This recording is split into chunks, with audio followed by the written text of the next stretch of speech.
So, Perch, I've got a question for you, mate. Are you into half and half scarves? Half and half scarves? No. Then what the fuck was I come onto your stream, and the first thing I see is an Arsenal badge, and then a Tottenham badge, and an Team America thing. What's going on? Oh, so that was my rivalry shows with TJ. Big up to TJ Warren. He's a really nice bloke. Me and him have just started a series every Tuesday. Get onto the Perchy TV every Tuesday at 6 o'clock PM UK time. We do a 1 hour segment where we just talk about Arsenal, talk about Tottenham, and then we move on with our lives and not worry about each other's club after that. Cool. This is the Perchy TV Foundation, which sponsors the Hotspur Way podcast, which is what you're listening to right now. And Ross, what have you ordered? Tell us. Doner kebab with chips and ketchup. And do you know what? This is the best place in the world because they also give you chocolate fudge cake. Sorry, what, inside the doner kebab? Sorry, James. Sorry, before we talk about that, let's go back. Ketchup on a kebab, are you alright? Yeah, you've got to come to Cyprus, mate. We'll show you the right way. I was going to say, nice gyros. Gyros? It's pronounced gyros, so G in Greek is a Y, sorry. I'm not Greek, sorry. Oh, no one's perfect. Some chips and tzatziki in the middle of some nice pork is lovely. Ooh, it's great for gout. Right then. I didn't think we were going to bring gout into the start of the podcast. So we'll talk about plugs later on. I'm sure all of you watched the game. I did. Yeah. What are your thoughts? Do you know what? It felt very refreshing to see a press, but a meant to press in a way, where a purposeful press where the players haven't gone right. We're just ignored Jose and Conte, and we're just actually going to press them. And it was done in such a way. It just reminded me of early Pop, and I shouldn't say his name, should I? I don't care. It's fine. But it was just great to see, and it was so. I mean, I know it was a draw, but I thought it was really enjoyable. Yeah, Perch, what do you think? Yeah, no, listen, I think we looked good. We pressed high. We had, for once, had a bit of possession, which was nice. It wasn't sitting back, boring, falling asleep watching football. I mean, let's be honest, last season, I'll speak for you guys. I mean, I was asleep most of last season watching us play football. I decided it got to the stage where by the end of the season it was, I'll put the football on, but I'll go on and do the dishes or sort out something. Like, it was so boring. But it was refreshing. I think it was a great word to say, to actually see us play some football. Listen, I thought Jaymes Maddison was brilliant. Basuma was incredible, but I think we're going to get on that short. Yeah. So for the last, I would say, since COVID, since Mourinho, I have, it doesn't matter what country I'm in watching the game, I have got a certain position where I'm lying on the couch. My phone is my focus, and I dive into Instagram, Twitter, whatever else, and the game has been an afterthought. And for the first time, I mean, what I did instinctively is, again, I watched it on the couch and I was lying down. But then when it started, I thought, hold on a minute, I don't put my phone away. And I did. And then I sat up and I watched the game sitting up for the first time since 2019 or 2020. I agree. I was exactly the same. It felt the same for me. And that was a revelation for me. And look, it's really early, you know.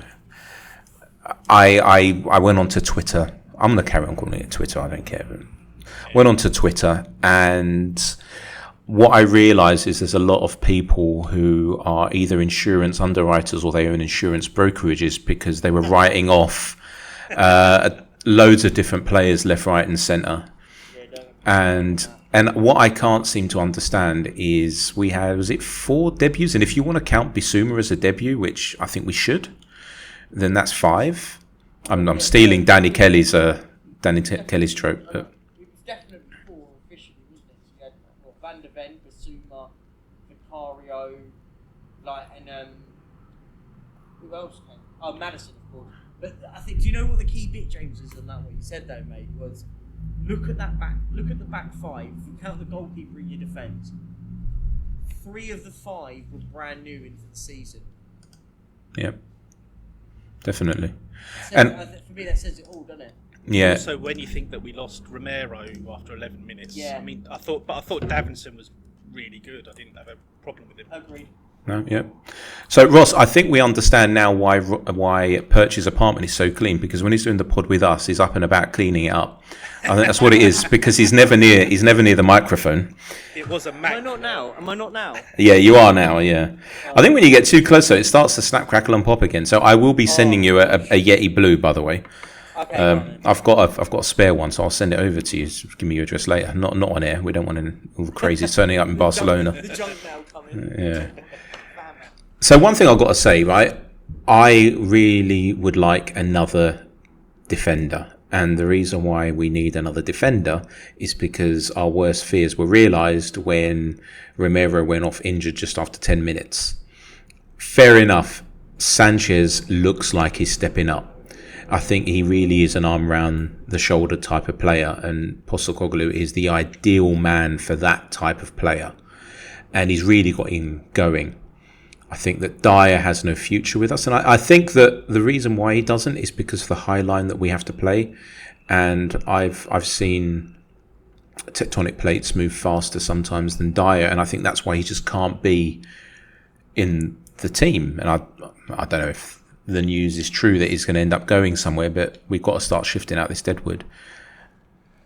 And That's the problem, though. Shifting it out seems to be hard, because every time we seem to try and flog Ndombele, he just keeps bouncing back. He's the original boomerang player, isn't he? But Lo Celso's been in talks. I think it's with Napoli. Is it? I couldn't remember which club it was, but they seem to be rumbling around a while. But then again, he's had a decent pre-season, so you just never know what's in Ange's mind. But in the defensive side of things, I wouldn't mind a young English defender, but then we've got quite a young defence, so I don't know if we go cheeky and just put a bid in for Aymeric Laporte, but I think it might be too much money, and I think he'd want Champions League football. So if you're telling us you voted Brexit, you want an English defender. Is there a specific reason why it has to be English? Hey, me and Nigel Farage get on like a house. No. Before anyone starts DMing me on Twitter, no, I did not. Dear. So who was your standout player purchase? Over to you, mate. I think there was two for me. I think East Basuma was an absolute standout to me. I thought he was brilliant. Jaymes Maddison is exactly what we've been needing for the last, how long since we got rid of Ericsson? So 4 years ago? I thought both of them were I thought they were both outstanding today. Basuma in midfield is going to be an absolute nuisance. And when you think about, you ask yourself, how much is it going to be worth in this transfer window when Caicedo is going for £115 million? I think Basuma could be north of that figure. He's that good of a football player. And Jaymes Maddison just unpicking the lock, as the famous saying is, isn't it? So, listen, I think there we go. We've got there is got two players that are going to really, really push on, in my opinion. Yeah, and Ross, who do you think? I'll talk about Maddison in a minute, but who was the one player that you thought, wow? You would never have thought that it was Udogie's first game for us. It just felt like he'd been there ages. And he's just so comfortable in Ange's system, where it seems like the fullbacks tuck in when pushed up. Apparently he's meant to be very comfortable in midfield as well. So we've got that to look forward to. But the fact that I didn't notice him much in a defensive statement, that he did his job, and also going forward, I thought he looked a threat. So I was really impressed and really looking forward to seeing what kind of season he has. Do you want him to make you feel really old? No. Do you know when he was born? Oh, go on. 2002. I turned 20. When 28th of November 2002, I was 23 years old. I'm old enough to be his dad. Wow. And he's 6'2", by the way, Wikipedia is my friend. 6'2". He looks like he has played with us, as you said, for years. He doesn't look like he's 20 years old at all. No, I mean, he's professional, but he's got a bit about him as well, which I like. And hopefully we can have him for a good few years. and he's taken to, like a duck to water. I'm so happy with him. Emerson, look, I love the guy, right? What a comeback. But you can't take away his half-volley goal and all that, and he does his best. But the problem that we have with Emerson is the strategy or the tactics, an all-American strategy that Postecoglou wants to use, is that the fullbacks come into midfield. Yeah.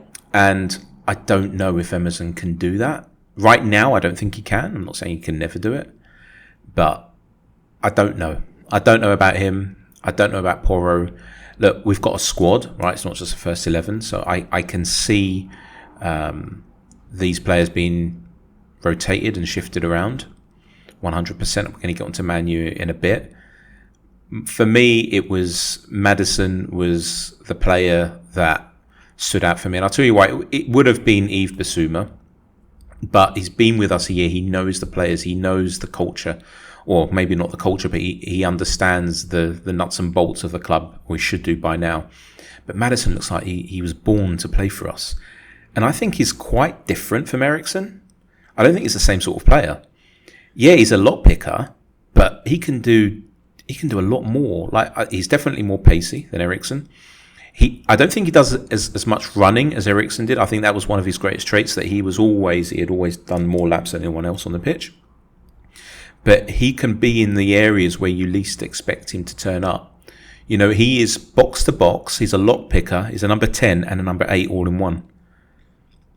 And that for Sorry, James, go on. No. I think he's got a better delivery from set pieces than Eriksen as well. Yeah, I do too. I was going to say that. We saw that with the first goal. That was whipped in. I mean, you could hear the thud off Romero's head. I did wonder what gave him the concussion, that or the clash before, but no. Wait, actually, where do you stand on the Romero substitution? It had to be done. When he scored, you could see when they were celebrating, he got a bit kind of, I scored. Then he went, oh, hold on a minute. Yeah, he didn't look with it, did he? After that, like, he kind of had that glazed look on his his face, and I was like, oh. When I saw that, initially I was celebrating the guy, and then went, oh, okay. But the one thing is though, it's ironic, isn't it? Because it looks like that we messed up the subs. We've messed up the sub in a concussion sub situation, which then means that now he will be available against Man United, even if he did or didn't get concussion. We did it wrong. Do you guys really believe that we messed that up? Well, I never knew you had to fill out paperwork for a concussion sub. Yeah, it's ridiculous. Because the concussion sub is the new sub rule. So basically it means that it doesn't count towards your 5 subs, basically. If that sub was made, it meant that we would still be able to make 5 subs, but we didn't. It was made as a normal sub. Which means why do you need paperwork? Because it's all done by the doctor. Because it's not the manager that makes the substitution. It will be the doctor. So the doctor would have to then complete certain paperwork to say, no, I've done the test. He can't. We want to take him off to get further testing, basically. But we did something wrong, and then we subbed him straight after the goal because we didn't fill out whatever rule properly. The right thing happened. He had to come off. Yeah, I agree. He did, and then Sanchez came on, and I thought he didn't put a foot out of place. He's fast. He was timing his runs. I don't know if you noticed, but his vision seems to have got a lot better. He seems to read the game a lot more. Is this the same guy that everyone was booing while he was coming onto the pitch last season? Is it the same guy? I mean, listen, I was one of those. I wasn't one of those booing. I'm not that sort of person. I wouldn't do that. I think it's just a bit childish. But for me, though, I think he's a player that needed a bit of time. I was happy if he'd gone, but for me, listen, if he becomes that extra man at centre half, I still think we need to buy one. I think we're in agreement in that. But if he becomes the 4th choice, I haven't got anything against that for 1 year. If that allows us to go further forward in buying someone in the summer, why not? Why not? Yeah, exactly. What do you make of him, Ross? Davinson was so good at Ajax. I remember in the Europa League final against Man United. I mean, Jose apparently did him over by exposing him to something. I remember his pace or something. But it's amazing what happens when you have a manager. I think that one of you two said a minute ago, that just puts your arm around you and says, mate, Yeah. you can do this. And look at him. He looks like... And I agree, stop booing him. Whoever was booing him, why? It wasn't his fault during that game. Agreed. I think it was... But now, if we get behind him, we've got a player that we can bring in when Romero's injured. I just think we could do with another left-footed, left-sided defender. Yeah. Agreed. Who, I don't know. I don't know who's out there. Like Tapsoba he's not left-footed, is he? No, he's right-footed. And that seems to have gone all quiet. I mean, look, it's not our job. Do you know, at the end of the day, all we have to do is, as supporters, is support the team. And something which I was talking to the missus about was that we're not fans. I suppose we're fans when emotions run high, but we are Tottenham Hotspur supporters, and there is a key difference between a supporter and a fan. Do you know what I mean? So we support the team, we support the club, and if any player is wearing that badge, I've said it on here before, I think, then we support them. It doesn't matter. You don't boo your own players, for goodness sake. And so we've now got a manager who understands that, and he understands quite a bit of what it means to be a human being. You can see that in the way that, or hear it in the way that he delivers his stories. And, you know, he's all about metaphors, and he's all about trying to get through to the, God, I'm sounding like New Age, but inner soul of whoever it is that he's dealing with. And I can't wait for the next 6 months, because he will get through to a lot of the players. And the ones that he can't get through to, because he won't get through to all of them, that's just not the way life is. You know, if they don't want to be professional, and Dombele, I'm talking to you, then on your way. You know, thanks for all the memories, but off you go. And the ones that do want to stick around, and if he can push them to their ceiling, and then he can tell them that, you know, that's what everyone thinks your ceiling is, but it's way past that. So go and surprise them, and above all, surprise yourself. And I think that's what this manager's all about. Then kudos to him. And that's why I'm saying that I can't wait for the next 6 months, because we're not just going to learn about the formation and the tactics and the different automations, because there are automations. I know Conte was the man of automations. I can't actually remember any automations, to be honest with you. Everyone was raving about them. I don't know if you lot saw automations. So did I. I mean, I didn't see any. But they're going to learn that side. But then what I believe that this guy's going to do is he's going to get them to learn more about themselves and to push through and to carry on. Look at where he's come from. This guy was not a refugee. You can't really say that, because there were troubles in Greece, but he left Greece when there were a lot of issues. Right? There was some issues in Cyprus, and it actually trickled over to Cyprus, and then the Turks invaded, and blah blah blah. And so he went over to Australia as a 5-year-old, and he went over at the time when there were quite a lot going over. And Australia is a country of immigrants. It is, you know, let's be fair. And so they had a community which they grew up in, but they also wanted to join the actual Australian community, and that's what they did too. And so he had to get through those barriers, and then he got into the professional game, and look at what he did. Look at where he's come. You know, Spurs are a massive club, and he's come to one of the biggest clubs in the world. And this guy's managed in Australia, Japan, 5 minutes in Greece, and Scotland, you know, and now he's at Tottenham Hotspur, one of the biggest clubs in the world, and we are. Perchy might not think so. He's bringing Arsenal mates on, but we really are. And so if he can continue to deliver his message and get players like Sanchez to turn around, and even Royale to up his game, and players who might right now they might be feeling a bit disheartened, such as Porro. You know, I think Porro's not feeling the best. I think Richarlison. I mentioned all the insurance underwriters writing him off earlier. I think that he needs to get through to him too. But let's not forget, one thing I did notice with the game, I've been waffling on a bit now, but one thing I did notice was that he was at some points being triple marked. And I mean, that's a great compliment. A lot of the time he's being double marked.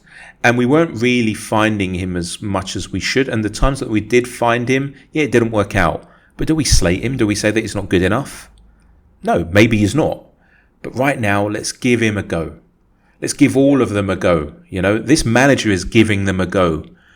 The least we can do as supporters is back what the manager wants and give them a go-to.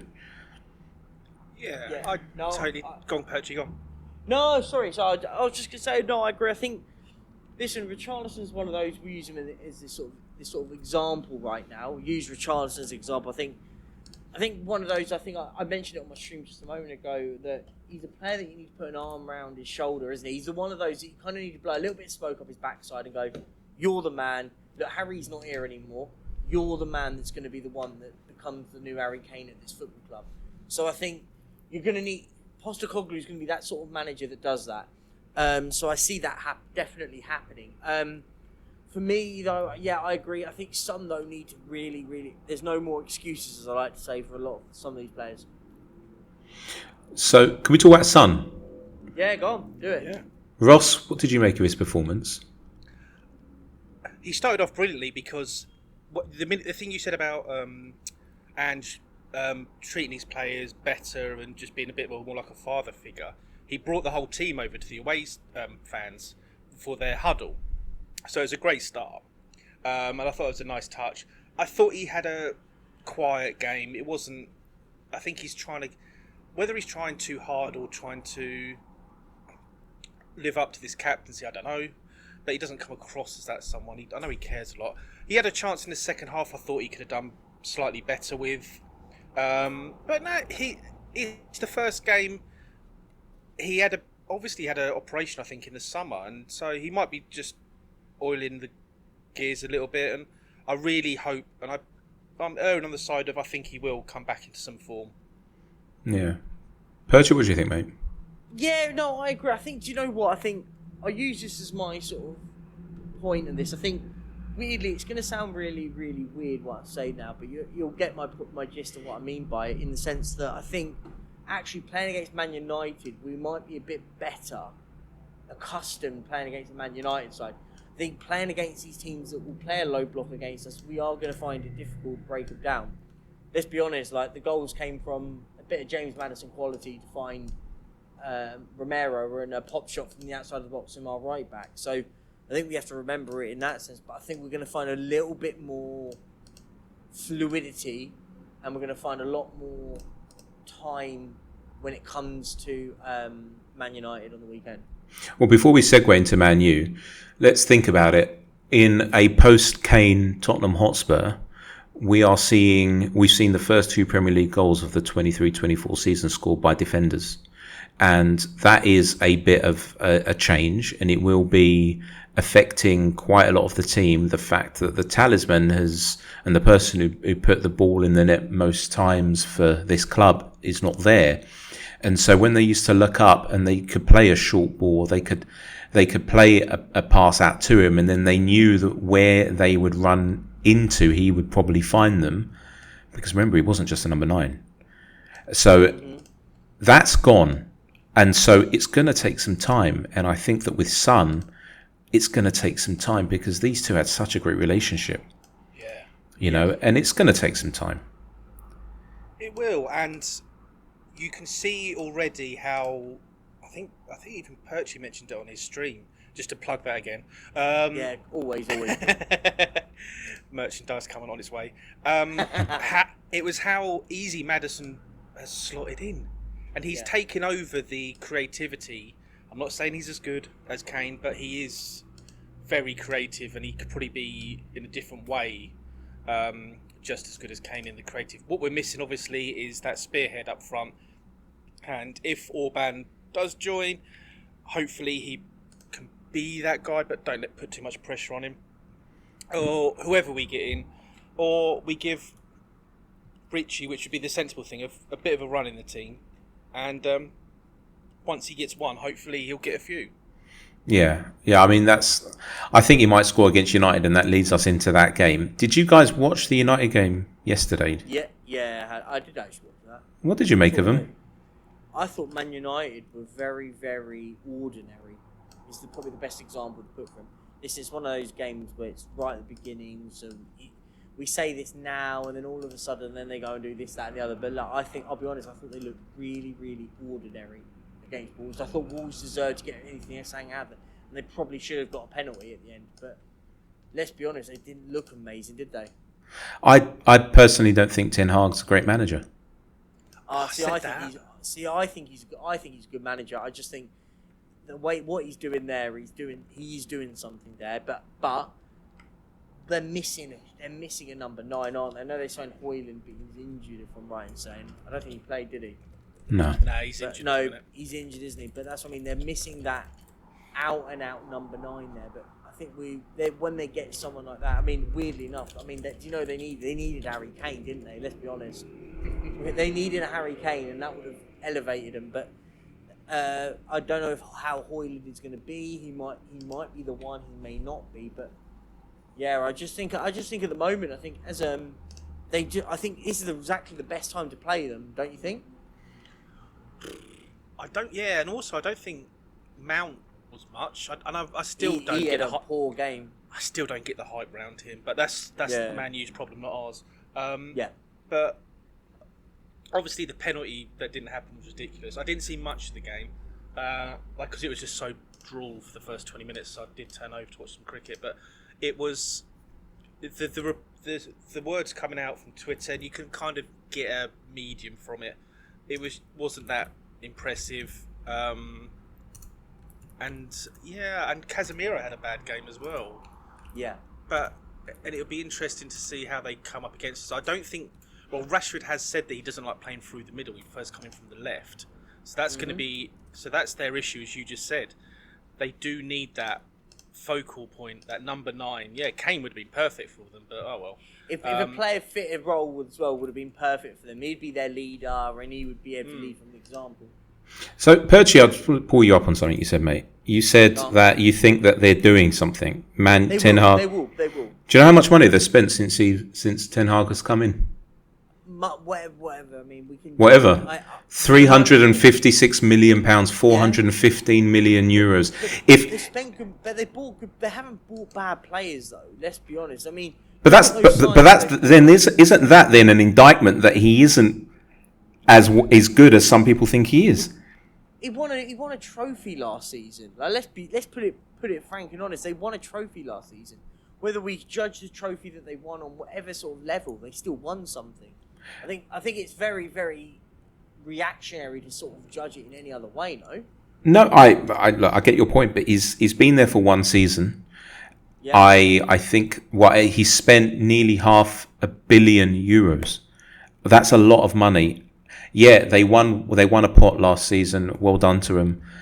I'm not the kind of person to say he's rubbish, and I could have won.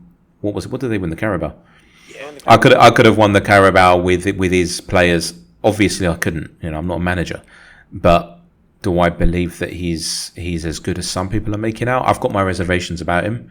It depends what level people are putting him at. I think he's a good manager. I think that's a valid answer to it. I'm not sitting there saying that he's a world-class manager. He's the greatest manager since sliced bread. Like, do you know what I mean? I think he's a good manager. I don't think it's any more or less than that. So let's say, right, so if he's good, but he's not great. Yeah, that's fair. Right, okay. Because I think that we can beat them on Saturday. And you win the pack of raisins for getting the Desmond Tutu prediction right, but I did, yeah. So that's 1 point to you, but I've got a feeling that we're going to play a lot more attacking at home. It's the first game at home under Postecoglou, and of course there's going to be a protest outside. We'll cover that in a minute. But I'm really looking forward to it as well. Really, really looking forward to it, and I've got a feeling that Skip will miss out, and I've got a feeling that maybe is it Lo Celso or Lo Celso? Never knew how to pronounce. Yeah, I go Lo Celso, but I don't know either way. Okay. Hold on, James. Sorry, Perchy. How do you pronounce our left back's name? Isn't it your doggy? Yeah. Why didn't you say that on your stream? When you were singing the song? No, because it's because the song won't work if you say it like that. Just on the way that the syllables are. Can you tell us this song? Can you sing it to us? No, I'm not singing it on. I'm not singing it on the podcast. No, yeah, no chance. Yeah. I'm not singing Whitney Houston on the podcast. You'll get copy. Whitney Houston will come after you for how good I sing it, and you'll get copyright. That's gonna be hard. Yeah, she died a few years ago. I mean, her people that now run all that something. Yeah. Yeah. So, what do you think, guys? What do you think is going to happen on Saturday at 5:30 p.m. UK time against Manchester United, who have a good manager? It's going to be like a basketball match, I hope. I want us to really go at them because I think their defence is to be got at, especially at the fullbacks. And their keeper looks a little bit nervy. I mean, our keeper looked nervy, but again, stick by him. I think he'll get better. But yeah, I think it'll be I say 2-1. We're going to win 2-1. Do you think there's only going to be 3 goals in this game? There was 4 goals in a Brentford game where they were playing a low block system. Well, Man U will play low block, but it'll be. You think so? You think they'll play counter attack? I think they're going to come at us, mate. Oh. It's only Tottenham, right?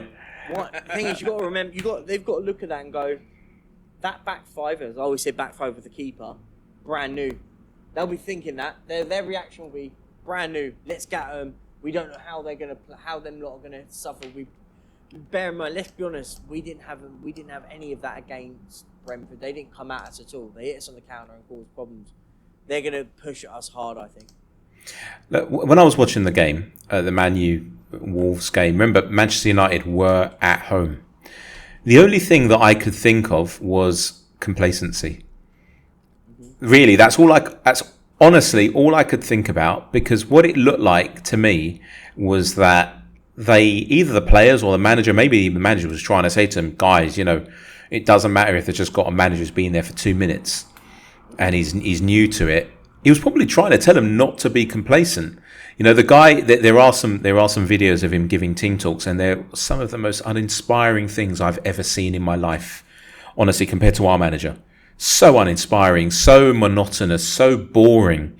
Maybe he's great technically, right? He can set them up, but when it comes to giving speeches, I don't think they bought into any of what he was probably telling them. I don't think he told them, guys, it's just Wolves. No way, not Ten Hag. He wouldn't have done that.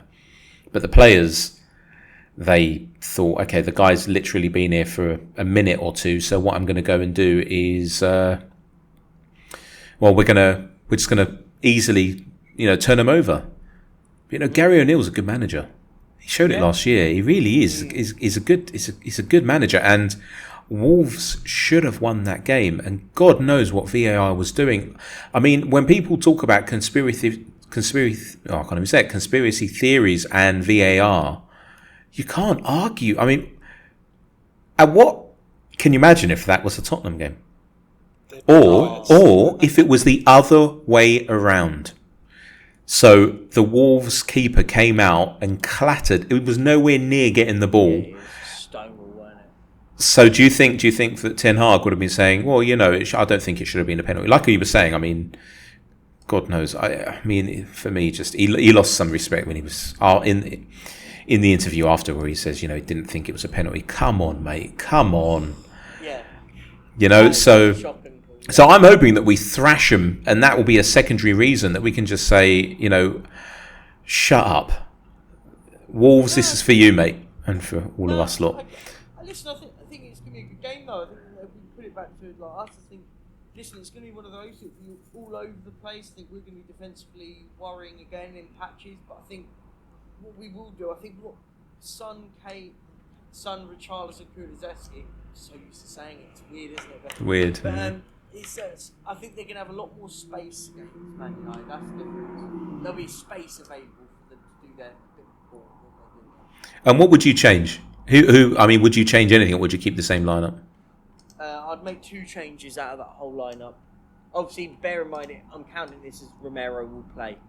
The 2 would be Sarr for Skip and Solomon for Kulusevski. Really? Yeah. Ross? Solomon. Oh, go on. Yeah. Oh no, I was just saying, because I think Solomon offers a little bit of something.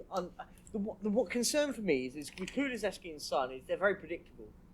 Solomon offers a little bit of unpredictability in that midfield, in that final 33, sorry, which I like about him. I think he must have felt a little bit hard done by not coming on the pitch against Brentford.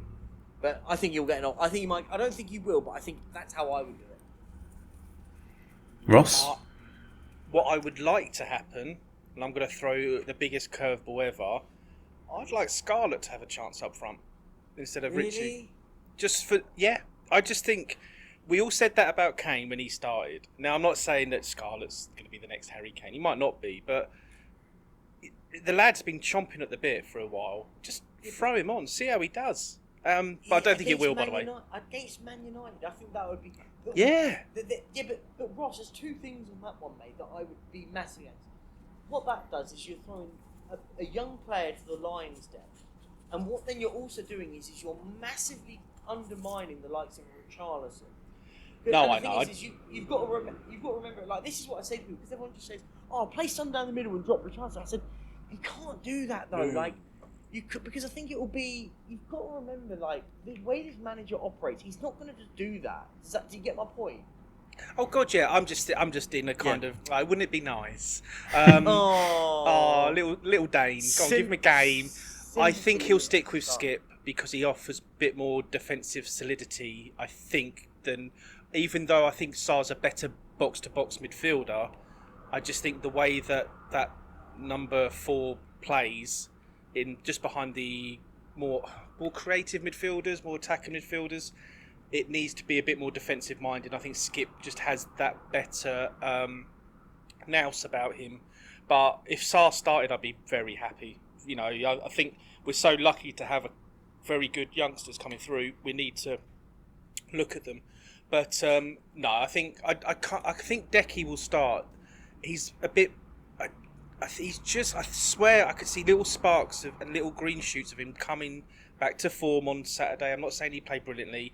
There was a couple of times where because he cuts in on his left, it kills the momentum sometimes of the attacking of the attack. But no, the only change I'd make is no, I probably wouldn't. No, I think to be honest, I think you'll keep the same side. There you go. I'm gonna backtrack so hard I've ended up in my neighbour's house. No, I think he'll stick with the same team. Yeah, I think he's going to stick with the same team. Just to talk about Dane Scarlett, what I believe is that this manager is all about respect, and not like the Jose Mourinho respect, load of rubbish. You know, this is a manager who understands that what they do at Hotspur Way, training every day, it sets them up for the games that they have coming up. And Richarlison needs to play, because I do believe that Ange has said to him, "You are my number one. For the time being, you are my number one." And I think he's very honest as well. You know, maybe he said to him, "Listen, we are looking for replacements. We are maybe not an out-and-out replacement, but we are looking for backup because you are the only one. Dane is a kid, and so grasp this now. Grasp it by the balls and take it. Make it your own, because more are coming." You know, and so he's probably said this to him, and he needs time. He does. He needs time in this team. I can see him playing for a good 4 or 5 games more, until some players do come in. I think we'll add a 6 point to the running order after we talk about Saudi, which is who we're going to bring in.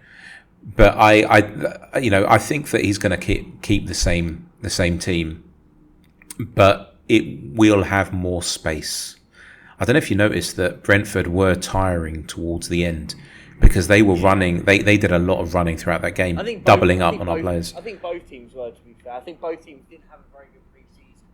They had a really poor pre-season, as did we, to be fair. So I thought both teams were tiring near the end. But pre-seasons aren't about the results, mate. You know, it is about getting the fitness up, and it's about getting your principles over to the players. Yeah, that's true. That's fair. So we were knackered by the end of. Oh yeah, we were. But I've got a feeling so it will be the same team. Now let's move on, because we've been going for 40 minutes now. The protest. Yep. So the Supporters Trust have asked for a protest to happen with regards to the non-season tickets, so members or anyone buying match day tickets. They're going to protest outside the ground opposite the ticket office. I can't remember. I don't know what time the protest starts. It'll be before the game. Do you know what I feel might happen? And I think this is a bit of a... Well, we'll see. We'll see. But if it does happen this way, then it wasn't a great call by the Trust. And I think that what you'll have is... Maybe you'll have a lot of the ENIC, anti-Semite lot piggybacking on this. And it might turn ugly. You'll get a lot of the ENIC out lot piggybacking it because they'll probably think it's an ENIC out. Yeah, but I think a lot of them. The problem is obviously with the ENIC out lot. I know a lot of them. I'm actually all right. I'm quite cool with a lot of them. I think some are now going on this sort of ENIC out stuff, and this is the worry for me. This is the problem. That my concern is on this is that I think it's an own goal on this protest side of things. I think it's a little bit of an own goal. Listen, I understand. Listen, I want change at this football club. I'm not afraid to say. I think there's got to be big changes in the ticket prices. I agree, were an absolute disgrace for upping them for me. But the problem what you've got here is this is only going to take one go. If the turnout isn't very good, because my concern is a lot of people are very loud on social media, but they're not when they go up to the football. And listen, that's fair enough. I get all that because a lot of people end up going to the football because they just want to go to the football. They're not worried about the other stuff. I think the Trust have a massive own goal if these protests don't get the numbers that they need. And when I say the numbers they need to get for this have to be big. Because as I said, would you say 1,000? More than that, I think. I think you need at least... Ain't going to happen. Ain't going to happen. No. I agree. I don't think the numbers at this football club... And listen, I just saw a stat, by the way, that for me tells me a lot about our football club. If anyone's seen it, there was a post that went out saying every Premier League fan base were asked how happy they were with their owners. What was the percentage for Tottenham? How happy you are? Oh, I've seen it. No, just if you don't know, I'll read it out, but I'll take guess. Just give me a percentage if you haven't seen it. No, I haven't seen it. Who was this survey to? It was to all the Premier League teams. All the Premier League teams that are in it now. How many people filled in the survey? I can't give you those exact facts. I haven't got them. I mean, but was it over like 1,000 people? Was it 500,000 people? Was it? We don't actually say. I've got the tweet. It doesn't. Oh, that's silly, by the way. I mean, that's. Yeah, but I agree. I could dig in. I mean, I'll take a guess. Yeah. I'll take a guess. Tottenham Hotspur, probably 35% say they're happy. It's 58%. 58%.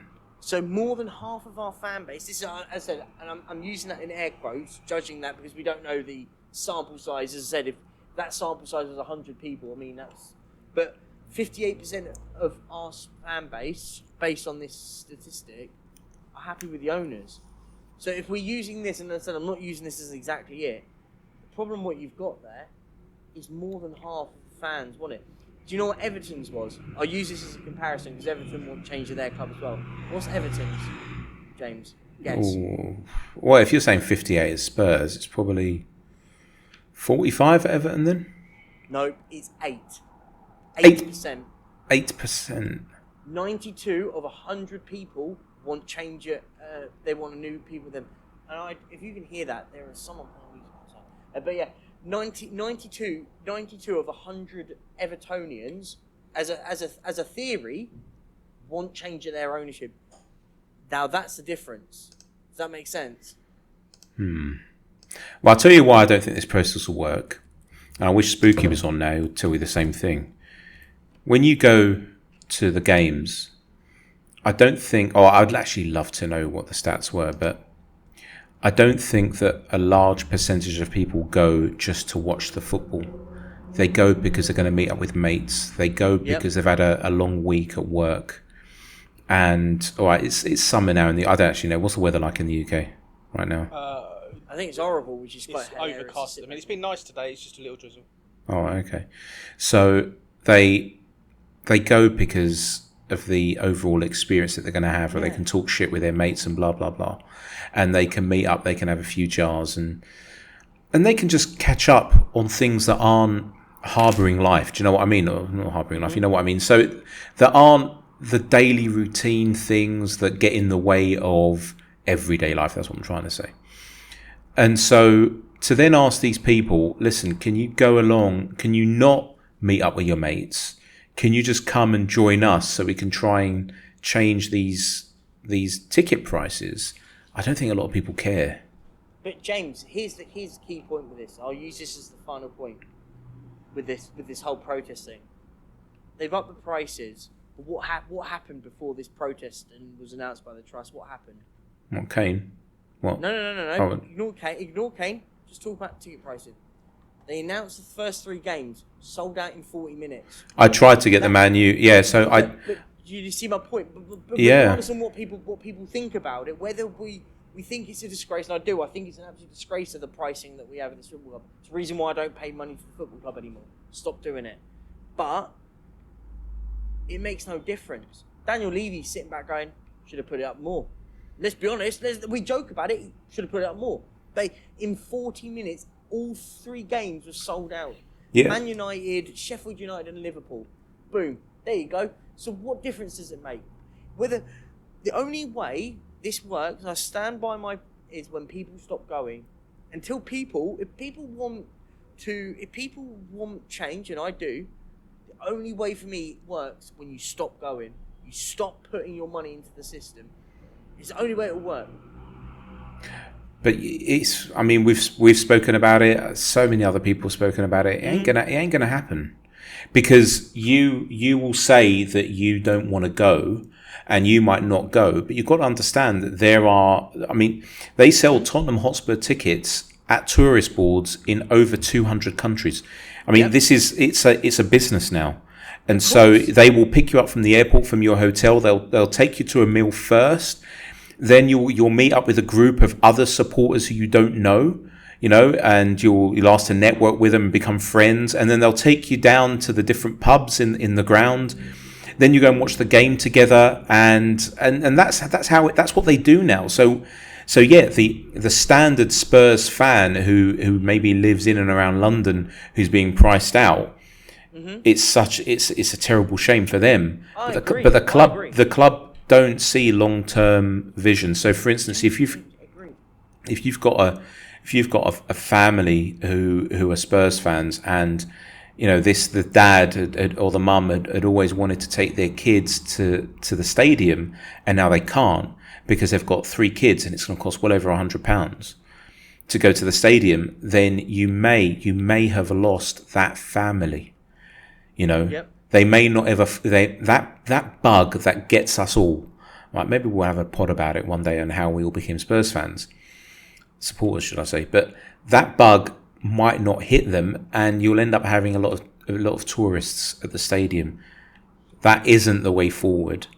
But at this moment in time, the be all and end all is the balance sheet for Daniel Levy and the board, and that's all that matters.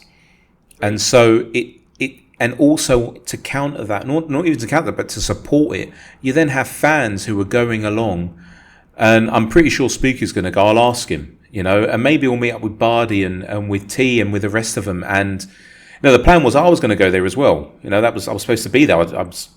If I could have got tickets, and I'm a One Hotspur Plus member, and I could not for toffee get tickets. I tried. I was given priority as well to get tickets. I was given priority a day before, I believe.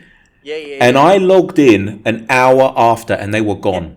Yeah. There was, and the site was it wasn't even working properly. It was saying there were available tickets, and they weren't. When you click on the link and you choose from the filter, there was nothing available. And so I didn't go. I'm not in the UK right now. But, James, but isn't that exactly my point? What I'm trying to Yeah, of course it is, and I'm backing it up. So that's why I don't think it's going to work with the trust.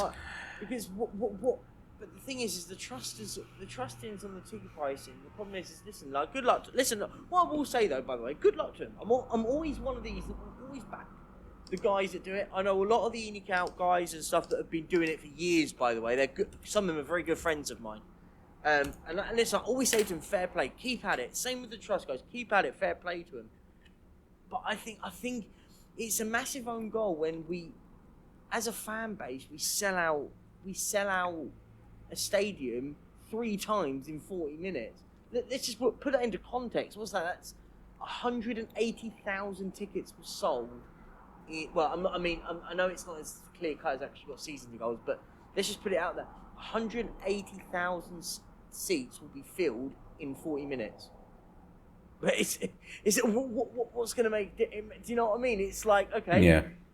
Why should they change it? They're justified on their ticket pricing because it's been sold. The only way I've always said, and I'll stand by it, the only way everything will happen is when it goes too high and then it actually does price everything out. But it doesn't. Football's going this way. They don't want season ticket holders anymore. I say it all the time. Yeah. Season ticket holders are going to be completely gone by this. But yeah. And this is where Donna Maria Cullen is fantastic at what she does, in that they're just now sitting back and they're waiting for this to fail. So she knows the people on the trust, and she knows what's going to happen because, as you've just said, we've sold out. Like, I don't actually know how many seats were available to the members and to the general public. Season tickets, do we know how many season ticket holders do we have? It's a 62,000 capacity stadium. What, 2,000? 3,000? Is it how much? How much go to the away fans? It'll be 3,000 to your way in. Right, so take 9K off. That's 50. Still. No, but if we're talking about per game, right? So if we talk about per game, right? So we've got if we're now talking about, let's say, 59,000, right? You've then got hospitality and whatever, which is, I believe, I don't know. Actually, I don't know what I believe. What is it? 10K? Someone's tapping away, probably Googling, but me. Right, season ticket holders, is it 45,000 people?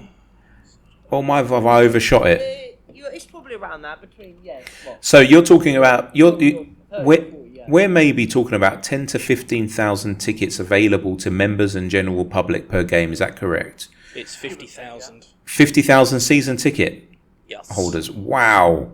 So no wonder I couldn't get a ticket. So we're talking maybe less than 6,000 a game, if we don't include away fans, right? If we include some hospitality suites and we include the away fans, let's say 5,000 seats. Yes. That's not enough, is it? Really? We should have had a 70,000, 80,000 capacity stadium, because either the maths is wrong or I don't know what's going on. But that's not enough. Now they know that these tickets are being sold by intermediaries as well. And when I'm talking about tourist organizations. For instance, in Dubai, they have them. You know, in Dubai, you can go. There are so many of them where you go up to like a tourist hub square, as they call it, and you go there and you say, "I would like to go and see a Premier League game," and you know, Tottenham are always there, because you get to go to the Skywalk and you get to go and whatever. And the ticket, along with your flight and hotel, is $3,000. And that's what you're paying for a ticket, because you get to go to the Skywalk, you get to go on a stadium tour. They take you for a meal before the game, all transfers, and your hotel and flights, $3,000. And so they're fine with that. Yeah, I'll go to London for a weekend. Fantastic. And they get a few vouchers from a few shops as well. And so it doesn't really compute. And I know that Donna Maria is sitting there going, they're going to fail. We can just sit back because the numbers are in our favour. So yeah, well done to trying to do this. And I'm really looking forward to seeing what the outcome is to this protest. It needs to be peaceful, though. The minute it gets a little bit rowdy, I agree.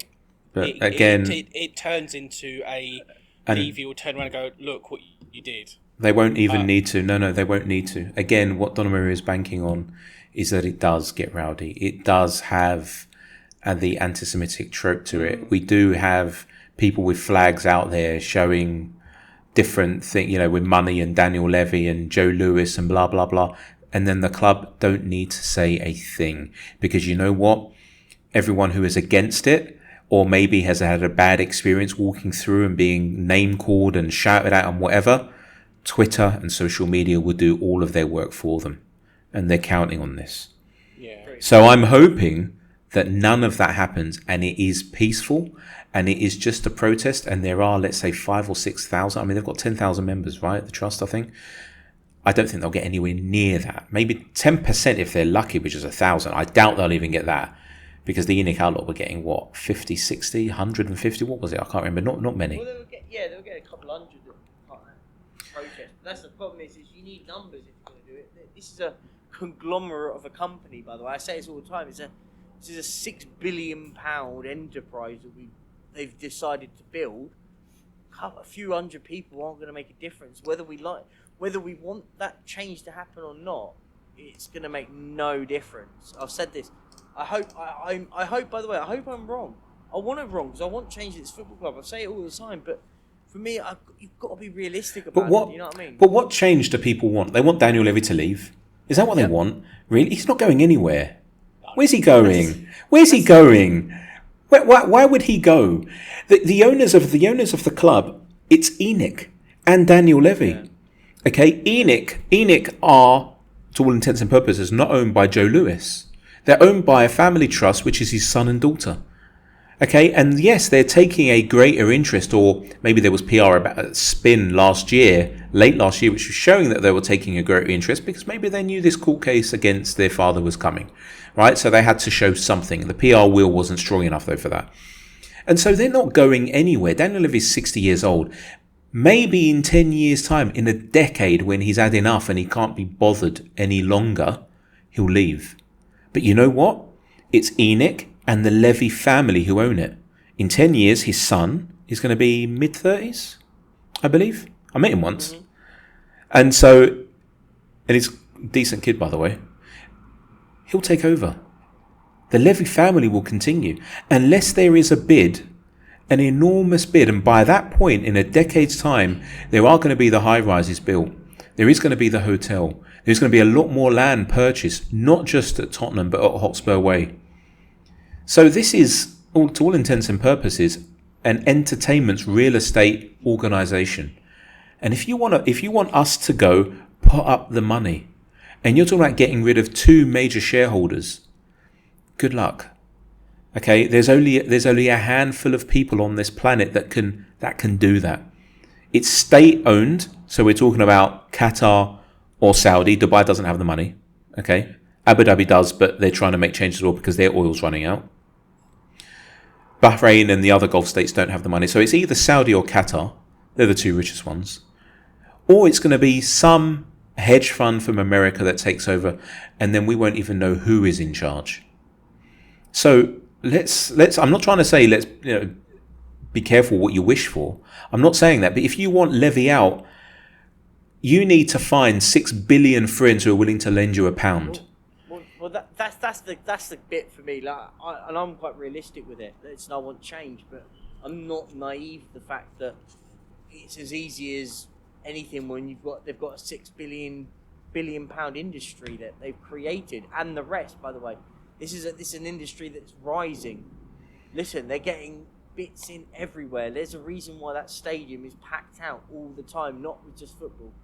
It's what they wanted, but this is where people miss out. They just think, oh, well, we want change, but what is change? What does it represent now? It's a different ballpark now, no? It's a different universe, mate. And I think that if we can start showing some success on the pitch, and I do believe that in the next 2 years we will start showing that. So 24 months, we're going to start showing that success. 2 things happen. Number one, a lot of the haters die away, and the other thing that happens is if the club is valued at anywhere from 4 to 6 billion, if there is proper success on the pitch because there is off it, then that number rises and rises. So then we're even further away of getting rid of Daniel Levy and ENIC. It's so difficult right now. As I said, Qatar, they're still there, by the way. They're still bubbling over. They're still thinking about this. They are, whether you like it or not. The Man U thing has gone south, and they really want to not do what Saudi have done and invest in their league. They want to actually own a Premier League club in London. This I have from the horse's mouth. And so this is, I'm not going to talk. I mean, I've said it on Spooky Show. I was in Qatar at the time when I was on there, where I was speaking to a minister. I won't mention his name, and they said, we were actively looking for a club in London. And that's why I said to Spooky at the time, would you rather they bought us or West Ham? Because trust me, West Ham are on the table. And God forbid if they become the next City. Can you imagine? So moving on, we've got to wrap up because we've done nearly an hour. Saudi. Ross, tell us about Saudi Arabia. What's it like now? What's the climate like? But it's lovely. And we have to start a hashtag pray for Neymar. God bless him. He's left the mere porpoise, mediocrity of Paris Saint-Germain's wages to earn, and I've just crunched some numbers. He's going to be on, reportedly, £129.2 million pound a year, which equates to just under £2.5 million a week, and that's around about £355,000 a day. That's tax free. Can you do it by the second, by the way? Can you go even far down to how much you earn a second? Yes. Give me a minute. Go on. Do it. I actually want to hear that number, because that's when I know it's mental. It's already mental. 14,700 an hour. So divide that by 60. By 60. Yeah, 60, hold on. Here we go. The brain's going. And that is, bless him. He's only on £2,500 a second. No, that's mental. £2,500 a second. When you break it down, that is actually insane. Like, you think, like when people say, I'm so rich that I earn more money bending over because I've dropped a 50 quid note on the wall. Like, he could literally drop like monthly salaries that people make and go, it's not worth me picking it up, to be fair, because by the time I've dropped it, like, I've already earned that back. Like, it's crazy money. Thing is, guys, I've got a lot of friends in Saudi who work there. The challenge, because it's tax free, the challenge is getting your money out. And there's going to be a lot of shell companies, a lot of companies in the British Virgin Islands, BVI and Seychelles. Seychelles maybe not so much now, or Mauritius. But there will be some tax havens out there that he will have to open in excess of maybe 10 different companies and shift money around that way. So, I won't get into that. I don't want to be sued by him. He can afford to sue me. So, guys, there was a 6th point on the running order, which I said during this show that we would discuss. What was it? Was anyone listening? Yeah, I just can't remember.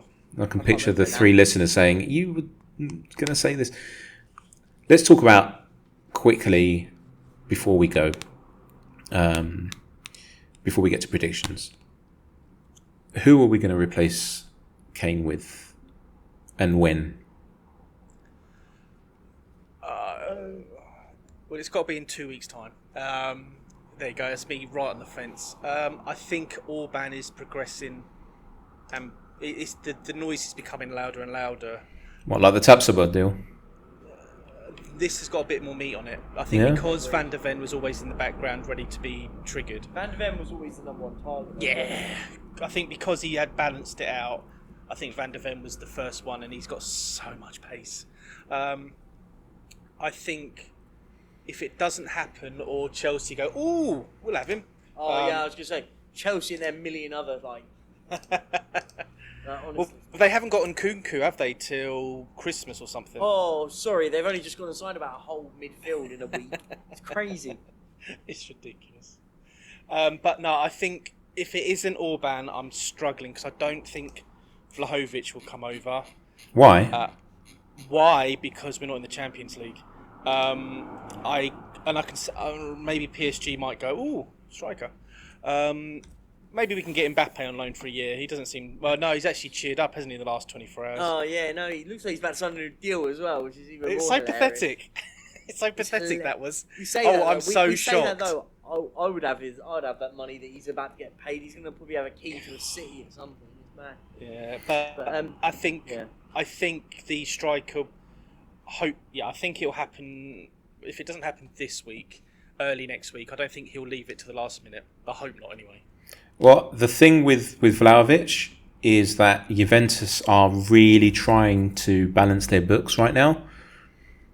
And I've got a mate who's a big Juve fan, and he's been crying because so many players are leaving you know, and so either on loan, or most of them on loan. Like they've just lost 3 players on loan. They've sold Zakaria as well, and Vlahovic might be the next one out if they can get 40 million euros for him, which is nothing.